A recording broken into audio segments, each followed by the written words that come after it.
Ulu Tanrının əmri ilə yoxdan var olan insan, bəşərin təşəkkül prosesində təbiətdən qorxu hissini tədricən onun cülovunu əldə saxlamaq inadı ilə əvəz etdi. Dekorativ palitra ilə bərabər təhtərşüur, mənəvi əxlaqi dəyişiklik də inkişaf xəttinə yönəldi. Fəqət bütün bu yüksəlişi müqabilində insan xislətində parçalanma, ikiləşmə, ibtidaidə olduğu kimi qaldı. Çünki kainatın sirlərinə yiyələnib, onun şərə yönəldənlər mağara yaşayış tərzində də vardı, başdan ayağa modernləşmiş 21-ci əsrdə də yaşayırlar. Yer üzərində fitnə fəsadlar, müharibə ocaqları, yersiz ərazi iddiaları kimi şər niyyətlərin yolçuları zamanın istənilən dönəmində içlərində hökm çıxaran şeytanın təsir dairəsindən ayrıla bilmirlər. Bir də bu şərə qarşı qəlbinin hökmü ilə mübarizəyə atılan, bütün ali hisslərin, müqəddəs duyğuların tərənnümsüzünə dönən, gerçək qəhrəmanlığı ilə əfsanələr yaradan oğullar var. Tarixən xeyr və şər üzbəyüz hücum xəttində dayanıblar. Və məhz qoskoca tarixin amansız dolaylarında insan iradəsinin vətənpərvərlik və şərəf ruhuna güzgü tutduğu və bütöv bir millətin qəhrəmanlıq rəmzinə çevriləcək məqamı üzə çıxır. Bu məqam cəsarət nəğməsinin bədahətən yarandığı və üzü gələcəyə oxunduğu andır.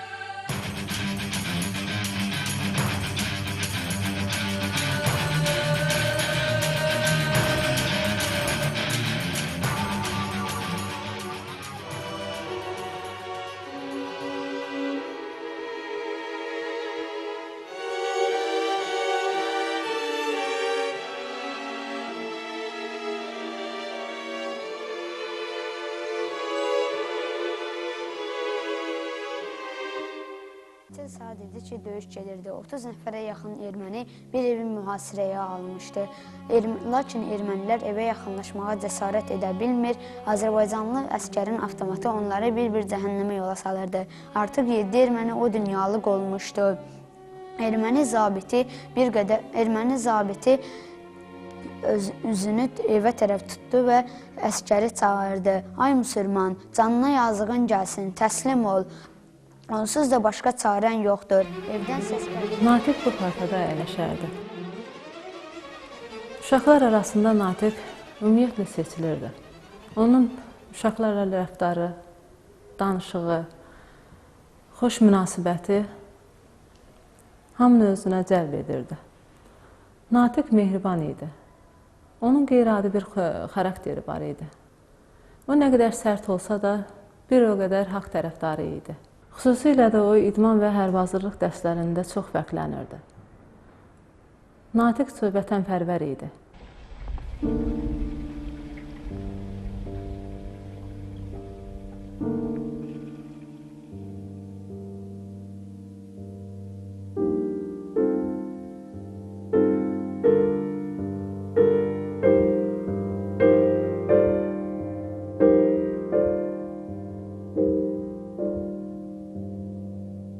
Yaxşı yadımdadır.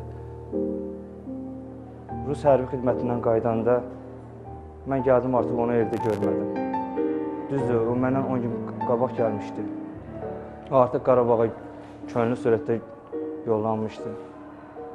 Və 2 aydan sonra biz onun haqqında çox dəhşətli bir xəbər eşitdik. Ulu Tanrım, yuxumuz ərşə çəkilib. Şəhid analarının ağı göylərə bülənd olub. Torpaqlarımızın bəkarəti düşmən hiləsinə tuş gəlib. Nahaq, haqqın qanına yerikləyir. Hansısa şiirdə oxumuşdum. Şimşəklər çınar tək sancılıb yerə, düşmənin gözünə dirsəydi hər dağ. Babalar atını sürüb gedibdi, qalalar boylanıb qalıbdı ancaq.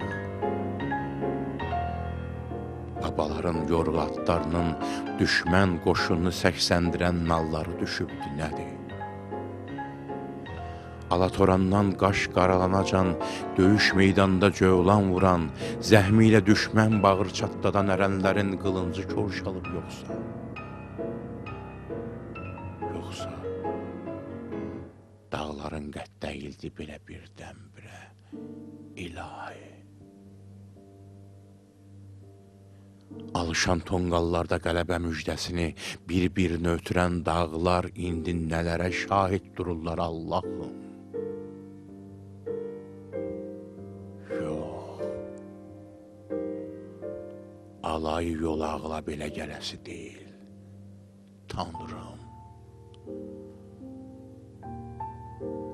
Sən özün anamın qəlbinə səbir və toxtaqlıq, düşüncələrinə, qara fikirlərinə aydınlıq ver. Əlvida demirəm, əzizlərim. Hələlik. Qalsam görüşərik. Ölsəm, qanımla yazacağım rəşadət dastanı başınızın ucalıq olsun. Və bir də məni bağışlayın. Sizi aldadıb, sizdən xəbərsiz döyüşə getdiyim üçün.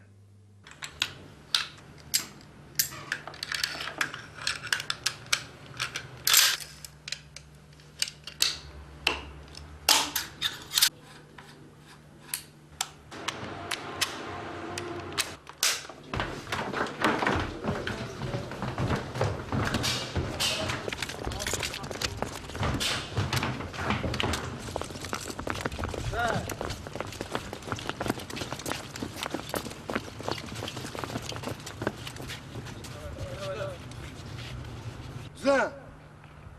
Bana bak. Sağa dön. Evet Dumla. Marş.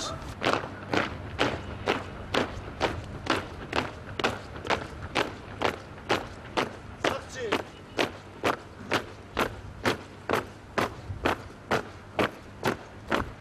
Yerinde. Dur. Sola dön. Qasımov Natiqi mən 92-ci ilin mart ayının 14-də axşam saat 5-6 radələrində görmüşəm. Məni Qırqaryan kilsəsinə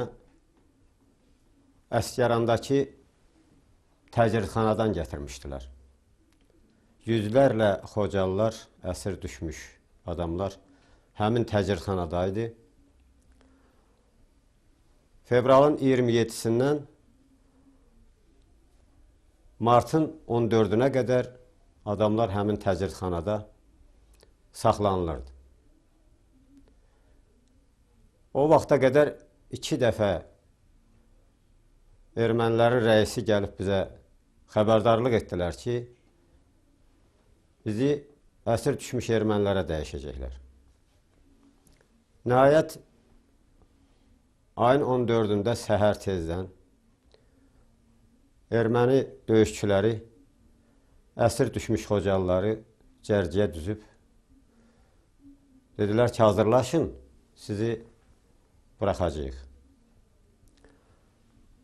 Rəis üzümüzə baxa-baxa hamımızı bir-bir nəzərdən keçirə-keçirə ermənicə nə isə danışırdılar. Gəlib mənim qarşımda dayandı.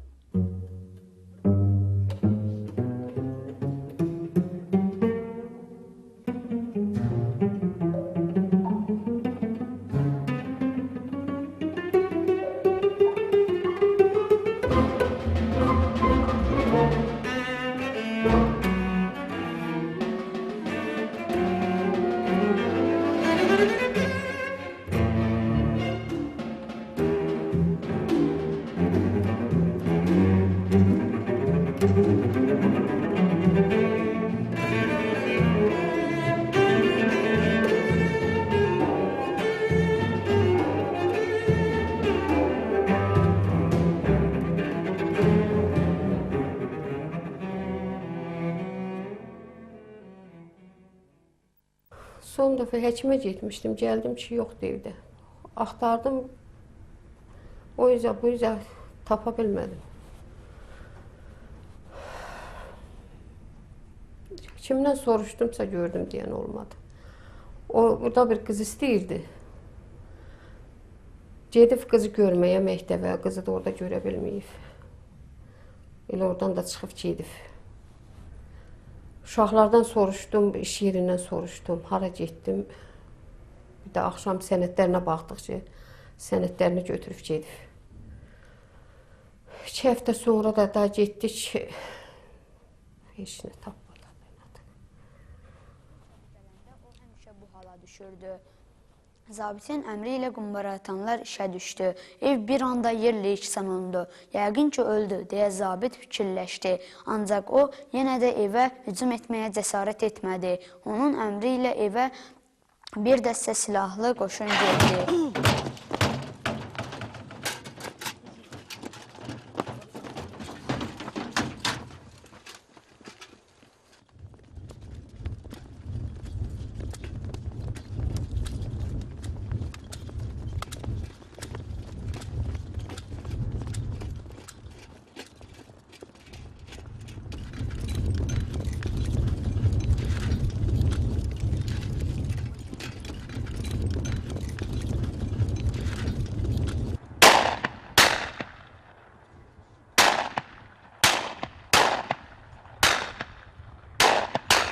...88-ci ildə Xankəndində hadisələr təzə-təzə baş verirdi. Yəni artıq çıxışlar başlamışdı və bu çıxışlar zamanı mən uşaqlarla söhbət aparırdım qruppada, hadisələrlə əlaqədar olaraq.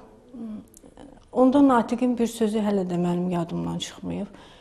Mən uşaqlara söhbət zamanı izah elədim ki, sizin üzərinizə artıq elə bir vəzifə düşüb ki, yəni vətəni qorumaq kimi şərəfli bir iş düşübdür və siz yəqin ki, məktəbi qutarandan sonra cəbhə xəttinə yollanacaqsınız və hər biriniz vətən uğrunda demək, döyüşlərə atılacaqsınız. Onda Natiq cavab verdi ki, mənə, müəllimə, bilirsiniz, mən heç onu da gözləməyəcəyim. Yəni, vaxtından əvvəl özüm gedəcəm, ərizə yazacağım və mən çalışacağam ki, ordu sıralarına vaxtından qabaq gedim, vətən uğrunda döyüşlərdə iştirak edim.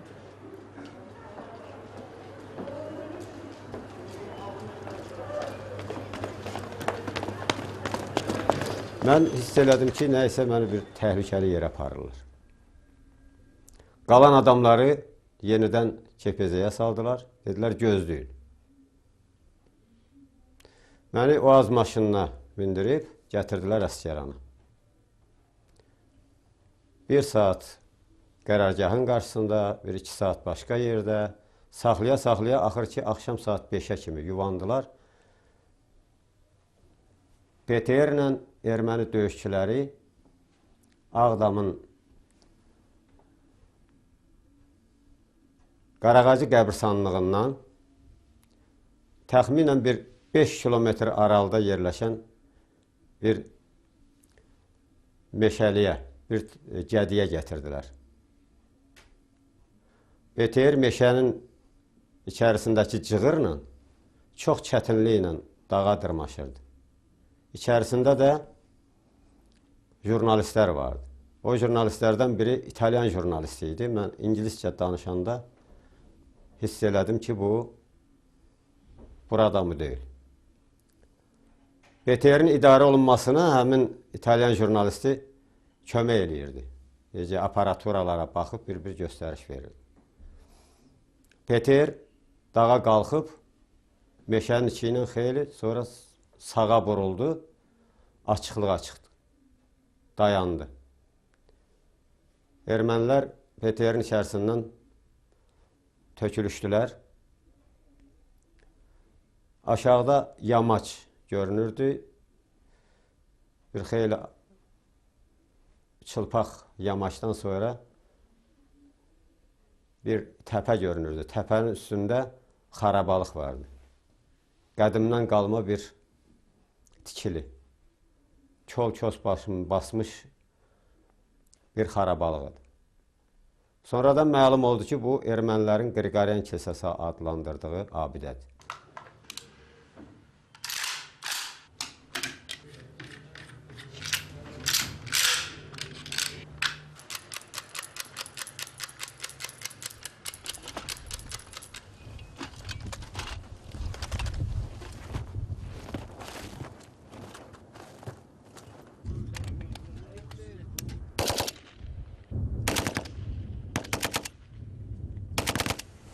1992-ci ilin fevral ayının 27-sinə kimi Natiq Qasımov bizim yanacaq nəqliyyat sexində işləmişdi. O, dəmir yolu təmir briqadasında işləyirdi. Natiq işin gedişatında belə təəssürat bağışlayırdı ki, Natiqdə qismən qoçaqlıq, inatkarlıq hiss olunurdu. Natiq 26 fevral Xocalı qırğınından sonra azğın düşmənlərimizin bizim xalqa elədiyi o düşmənçiliyi, o faşistliyi görərək ona dözməyib 27 fevralda bizim sexdən könüllü olaraq müharibəyə, erməni faşistləri ilə döyüşməyə getdi. Sonralar Natiq haqqında, Natiqin döyüşləri haqqında xoş sözlər eşitdikcə, onun igidliyini eşitdikcə məndə belə bir fikir yarandı ki, Natiqin iş istehsalatda göstərdiyi o inatkarlıq həqiqətən onun vətənpərvərlik ruhundan gəlirmiş. Natiqin vətənpərvərliyi haqqında sonralar biz Aqanyok jurnalında və digər mətbuat orqanlarında eşitdikcə biz fərəhlənirdik.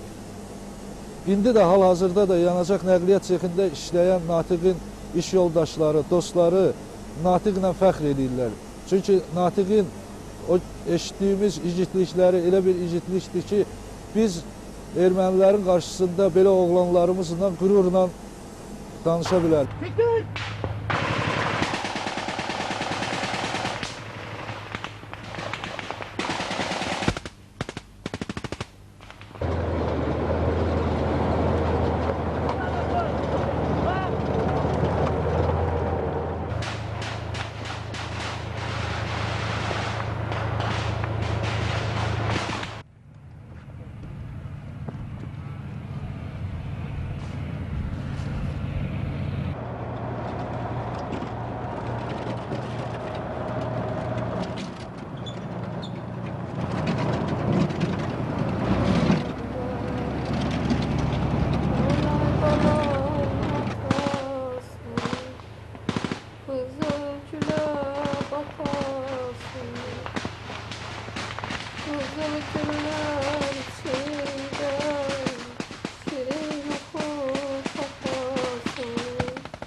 Natiq 1971-ci ildə Gədəbəy rayonunun Kiçik Qaramrad kəndində anadan olub.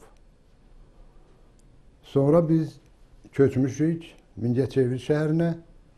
Orada Natiq böyüyüb, məktəbə gedib. Uşaqlıqda o məktəbə gedən vaxtı çox dəcəl olub. O pastayanlı kinolara baxırdı. Ən çox baxdığı onun müharibəli kinolar olardı. O müharibədə qəhrəmanlıq göstərməklə, nə bilim, o müharibədə olan qəhrəmanlar kimi hərəkət eləməyi çox sevərdi. Özü də kinomexanik işlədi məktəbi qutarandan sonra. Sonra getdi, Natiq 1989-cu ildə əskəriyə getdi. Krasnoyarsk şəhərində oldu. Orada tustaq üstündə qulluq eləyirdi. Yenə də Natiq oradan bizə yazırdı ki, Azərbaycanda gedən müharibə haqqında tez-tez mənə məlumat verin. Biz qəzetlərdən, nə bilim, məktubla ona xəbərdar edirdik ki, belə vəziyyət belədir. Sonra Natiq 91-ci ildə gəldi. Arada bir getdi, döyüşdü. 1-2 ay, 3 ay döyüşəndən sonra Natiq qayıtdı, gəldi. Gəldi, sonra Xocalı hadisəsi başlananda, Xocalı qırğınında Natiq dözə bilmədi, qayıtdı, bir də getdi. Getdi, orada bir neçə gündən sonra biz nigaran olduq, getdik Natiqin dalından. Orada bizə dedilər ki, Natiq əsir düşüb. Bir gün dedilər ki, Natiqin haqqında Aqanyok jurnalında bir məqalə çıxıb, Natiqin şəkili çıxıb. Biz təcil olaraq Natiqin haqqında olan jurnalı tapdıq. Baxdıq, gördük, həqiqətdə Natiq, bizim oğlumuz, bu jurnalda Moskvanın korrespondenti Smirnov, bir də İtalyanın fotoqrafı şəklini çəkib. Taleyin diktə etdiyi ömür romanının səciyyəvi cəhəti onun orijinal novellalarla zənginliyindədir. Kosmos kinoteatrında kinomexanik işlədiyi dövrlərdə Natiqin həmişə meyl etdiyi savaş filmlərinin kulminasiya nöqtəsi reallığa köçürülməyəsi. 7 döyüş yoldaşını itirəndən sonra ac, susuz, tək başına döyüşən Natiqin hərbi sursatla tükəndi. Düşmən gülləsi yağış kimi yağırdı. O, son gülləni özündən ötürü saxlamışdı. Amma eyni ilə onun göstərdiyi savaş filmlərində olduğu kimi mənfi qəhrəman, şər qüvvə şərəfsiz yolu seçib hiylə kontur cızdı. Kilsədəki döyüşçünün təslim olmayacağı təqdirdə Xocalı əsirlərinin güllələnəcəkləri haqqında xəbərdarlıq edildi. Natiq buna dözə bilməzdi.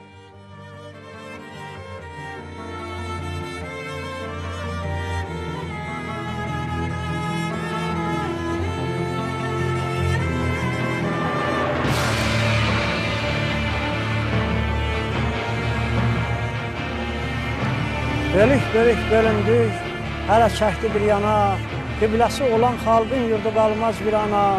Tay axtardım Şamilə, Babəkə Səttarxana, sinəsini irəli verdi Natiq Qasımov. Haram südənmişlərin arxasınca xalq getdi, düşdü tayfa davası var, getdi torpaq getdi. Düşmənlərin önünə əlində bayraq getdi, ölüm ilə üz-üzə durdu Natiq Qasımov. Qarabağı yağlar döndərdi Fələstinə, düşmənlər girdi mənim millətimin qəsdinə. Qartal kimi şığıdı cəllatların üstünə, düşmənin amanını qırdı Natiq Qasımov. Bir məbədin uğrunda düz 5 gün döyüş getdi, altın Azəri türkü davada qətlə yetdi. Acı olsa da yenə düşmən etiraf etdi, şir döşündən süd əmmiş şirdi Natiq Qasımov.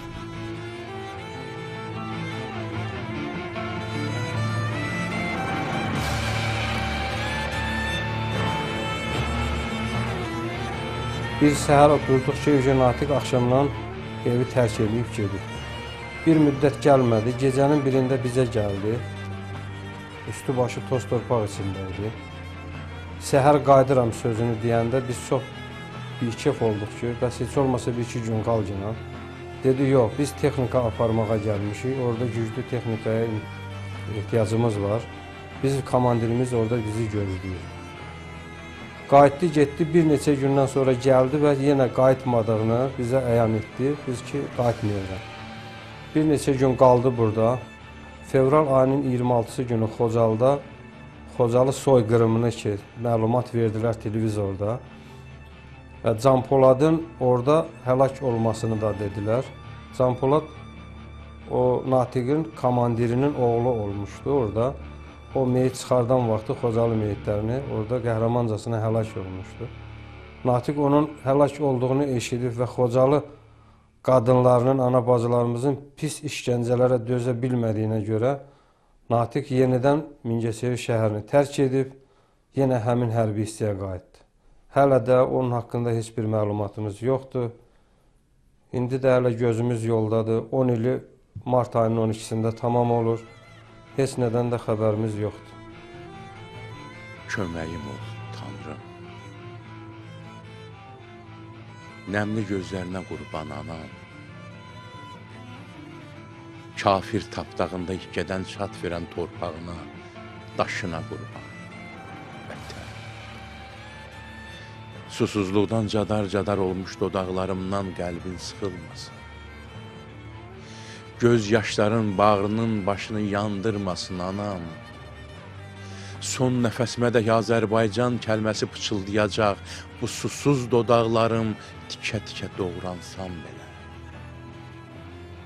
Heysiz dizlərimə, sürünən ayaqlarıma baxma vətən.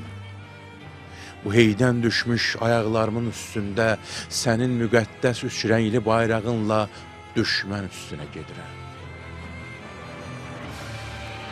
Hey,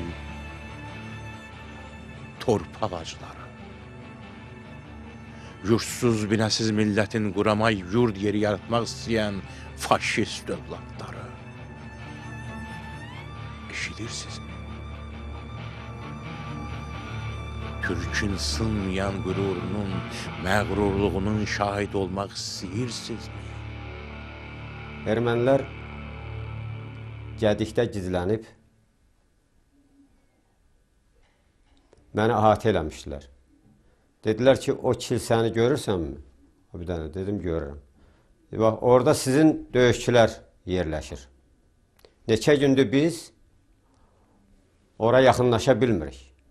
Sizinkilər orada döyüşür. Amma biz oranı almalıyıq. O döyüşçülər axır ki, məhv olacaqlar. Mühasirədədirlər. Sən gedib o döyüşçülərə bizim adımızdan deyin ki, silahı yerə qoysunlar. Çox çətinliklə tüstü boğa özümü saldım kilsənin içərisinə. Sürünə irəli çatdım. Uzanmış bir döyüşçüyə toxundum. Yuxarıdan kilsənin üstündən işıq düşürdü.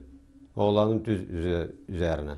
Ona görə mən ona yaxınlaşdım, uzanmışdı, güclə cavab verirdi. Əlimi atdım, sinəsində, çalarında gəzdirdim. Dedim, yaralısan? Dedi, yox, yaralı deyiləm. Bəs nə olub? Dedi ki, su ver. Çörək istədi. Su istədi. Dedim, su yoxdur, bayıra çıxarıq, orada tapılar. Mən tez cibimdə qalmış bir tikə çörəyi oğlana verdim. Dedim, adın nədir? Dedi ki, Natiqdir adım. Hardan gəlmirsən? Dedi ki, Mingəçevirdən. Ermənilər çoxdur. Dedim, çoxdur, lap çoxdular. Natiq qalxıb, tikəlib, oturdu. Öysürürdü, tez-tez öysürürdü. Dedi, nə istəyirlər? Dedim ki, onlar şərt qoyurlar. Mən Xocalıdanam, çoxlu əsirlər var. Əgər buradakı dəstə təslim olmasa, Xocalıların hamısını qıracaqlar. Onların məqsədi bu kilsəni almaqdır. Güman eləyirlər ki, burada çoxlu döyüşçülər var. Dedi, döyüşçü yoxdur. Olan da vurdular, qalan da çıxıb getdi. Tək qalmışam. 5 günü burada ac, susuz, çörəksiz. Silah da qutarıb. Özü bayıra çıxan kimi arxası qatda uzandı, sərildi yerə, dərindən nəfəs aldı. Kilsənin üstündə olan bayrağa göz sataşdı. Bir xeyli nəfəs alandan sonra dik yerindən qalxdı, qalxdı ayağa, özünü düzəltdi, qəddini düzəltdi. Hərrəndi kilsənin arxa tərəfindən bir də gördüm. Çıxdı kilsənin üzərinə, bayrağı bir göz qırpımında götürdü, düşdü aşağı. Avtomatdan 2 yaylım atəşi açdı. 2 güllə atdı. Ermənilər hələ də gizlənmişdilər. Natiq düşdü yerə, mənlə yanaşı. Dedi, çağır gəlsin o canavarları. Çağır gəlsin. Avtomatın qaldırdı yuxarı, əlində də üçrəkli bayraq.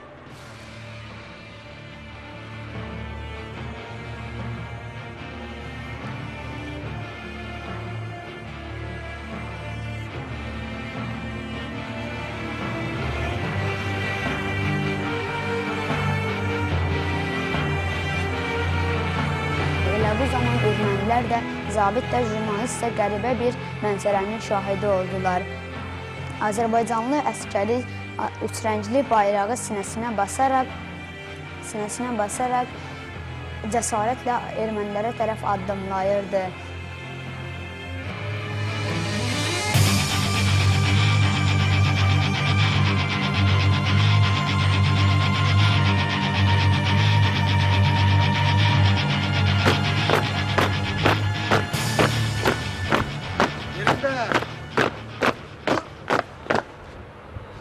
Sola dön. Kıza.